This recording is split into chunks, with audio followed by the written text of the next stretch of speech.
કે તારે મારો છોકરો બનવું પડે. કૃષ્ણ પરમાત્મા અર્જુન ને કહે છે, એ બાપ દીકરો બે બન્યા, ગરજવાન ના અકલ ન હોય. એ કે છોકરો બનવું છે પણ જોવું છે તમારા ભગત જેવા છે. એ બે જણા બાપુ મોરધ્વજ રાજાના દરબારમાં આવ્યા. કૃષ્ણ ભગવાન બાપ બન્યા છે, અર્જુન ને છોકરો બનાવ્યો છે.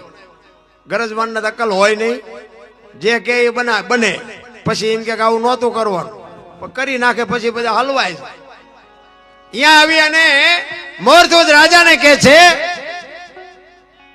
કે તમારું જમણું અંગ મેં સાંભળ્યું છે કે તમે 32 લક્ષણા છો. હું જંગલમાંથી આવતો તો આ રહ્યો ને મારો છોકરો છે. અર્જુન કોર ઘડીએ ઘડીએ હાથ કરે, આ મારો છોકરો છે, એકનો એક છોકરો છે. અને સિંહ મળ્યો મને જંગલમાં. સિંહે એમ કીધું કે હું તારા છોકરાને ખાઈ જાઉં. આ રહ્યો એક જ છે મારે, ઈ કે છોકરાને ખાઈ જવાની વાત કરતો.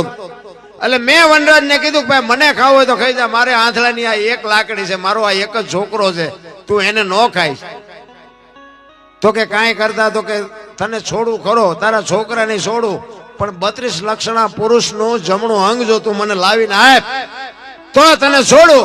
અને મેં એવું સાંભળ્યું હતું કે તમારું છે ને, તમે 32 લક્ષણા પુરુષ છો અને તમારું જમણું અંગ લેવા માટે હું આવ્યો છું. જો દઈ શકો તો આપો, ન દઈ શકો તો ના પાડો તો બીજે જવું. કારણ કે દી હાથમાં પહેલા મારે સિંહને કાં જમણું અંગ દેવું પડે ને કાં મારો દીકરો દેવો પડે.